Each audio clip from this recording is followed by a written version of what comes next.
Got one more little tidbit for you from the same broadcast. Um, we'll get to it here in just a moment. Let's see. Or the Chad's area. That was big news. And the reason she had to do it was because of the shootings and because somebody was public safety. And that means not just to reform the police, but to replace the police with more trauma-informed and care-based, community-led responses that really don't warrant a badge and a gun. Yeah, and so what they're doing out there is essentially she is saying not only reform the police, but replace the police. And exactly. Here's the thing. It's going to make sense. They're going to replace the police in St. Paul's high schools because last night, final vote was 5-1.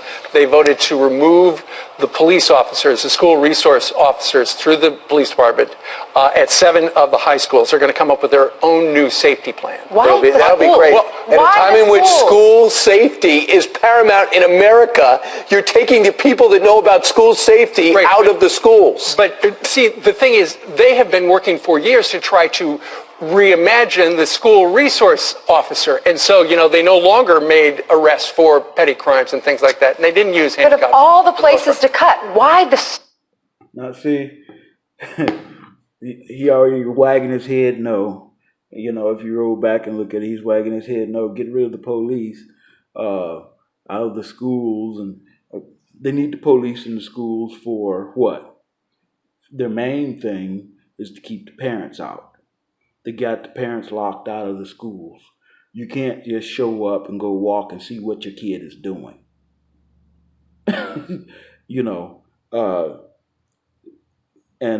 So the socialization ramifications of having a police officer in your child's school. Just think of it. It's not like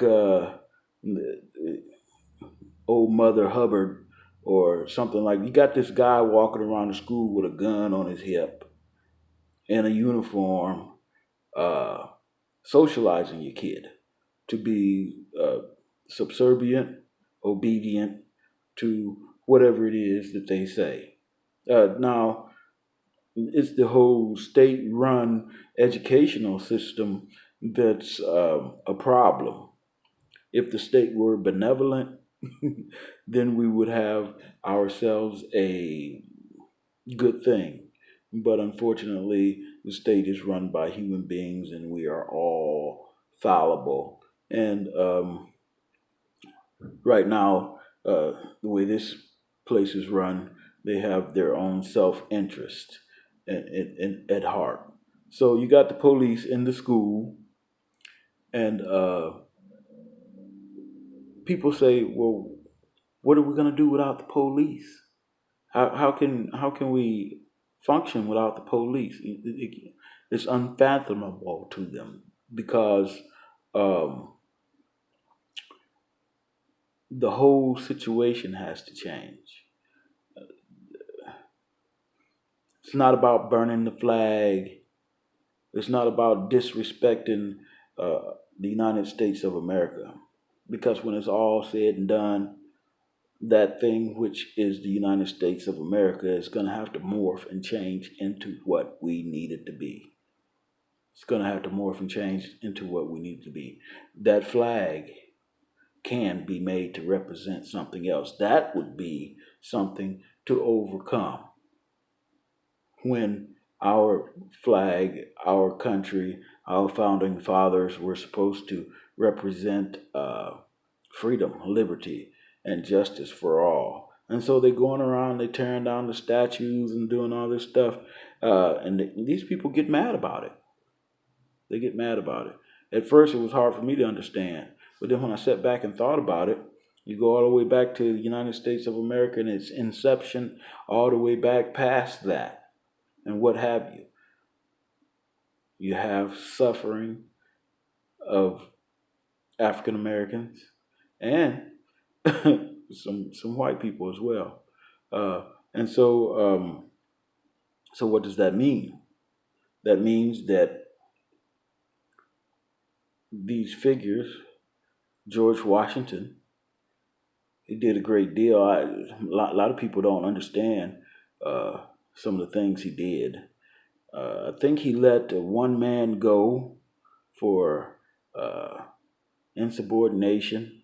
They weren't paying the Continental Army the money that the Continental Congress wasn't paying the Army the money that they had promised, and some of the men got together and they decided they wanted to leave, and George Washington strung them up on the noose, and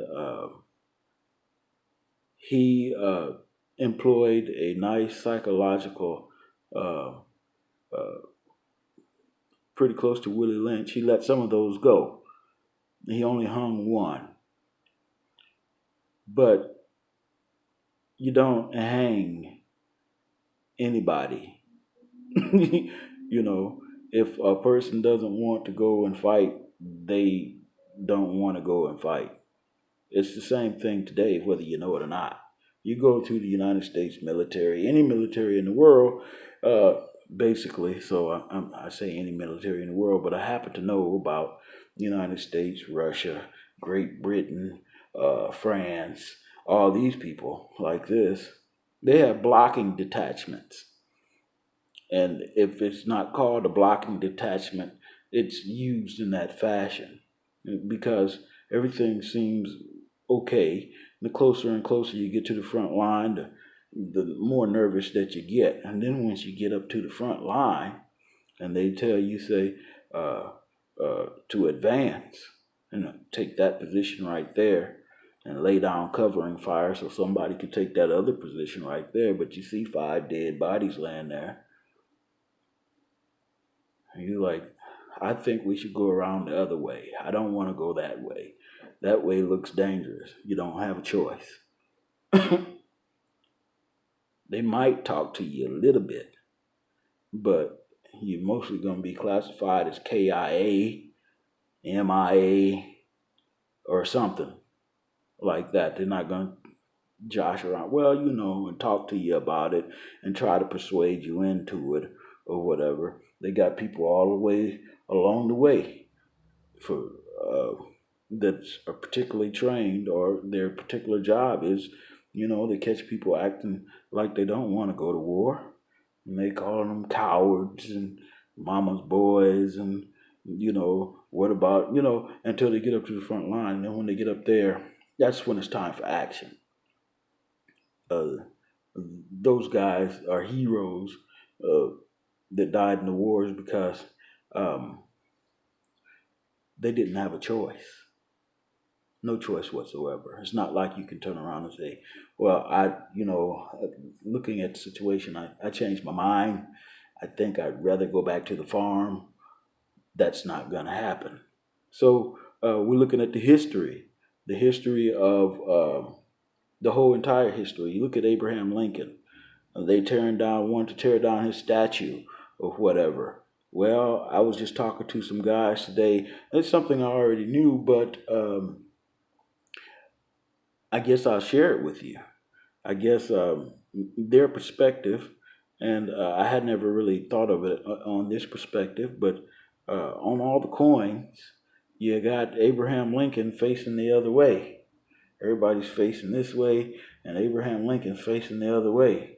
It's a political statement, so they say, to ostracize him, or they turn their back on him or whatnot.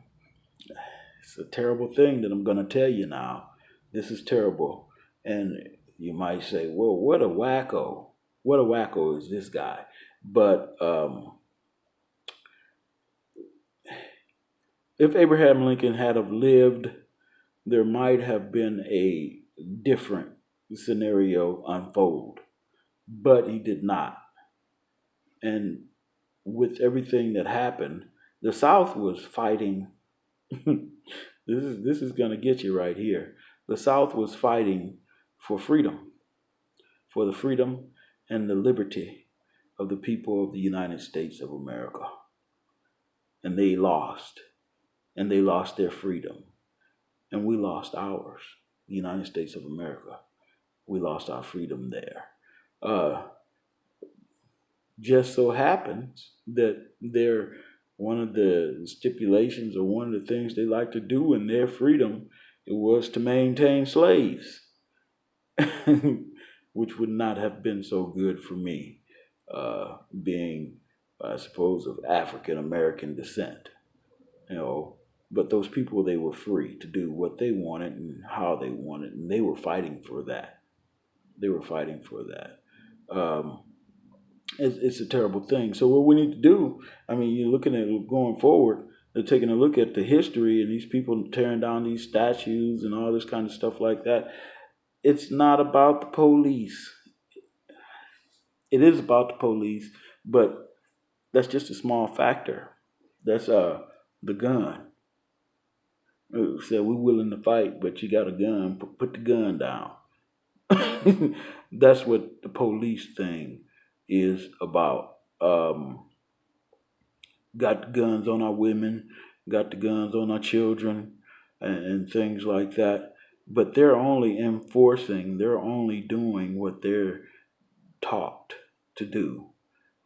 They're only protecting what they're taught to protect, what they think they're supposed to be protecting. That's the reason the whole fundamental system has to change. I have some great ideas on this, but I don't have time to go into them now. And if I ever got into a position to actually have the opportunity to maybe enact some of these things, I would not be able to speak them out loud because of the nature of like this news show program that I was showing you. They'll exaggerate it and they'll punch holes in it and all this kind of stuff like that. But I would have to keep those things to myself and just, you know, to the best of my ability, try to enact them from a grassroots perspective.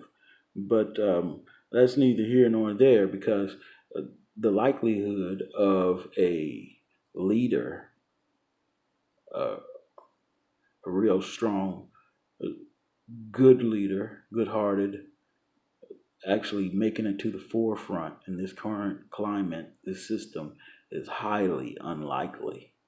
Is highly unlikely. I mean, for one, me personally, I would, my first thing would be increasing the life expectancy. That would be one of the main things that I would try to do. I'd try to set up an area or do everything that I could possible to try to increase the life expectancy of people. One thing I would do would be to lower the retirement age. I don't know how many hours a person works over the course of 20 years. I haven't done the math. Maybe one day I'll do that and present it. But upon completing 20 years of labor, that should be it. Whether you've done it at one company or not. And I will be looking to try to find ways to decrease even that. 20 years of labor and the hours necessary to equate to 20 years of labor. Those records are kept. Certainly, we wouldn't penalize. Fertility would be rewarded for men and women and people of all races. People get all upset. They blow the story out of the water about overpopulation and things like that. Well, if we're worried about overpopulation, then we need to shut our borders. Why are we still letting people come in here if we don't got enough room for Americans? I'm going to go on that note. All right.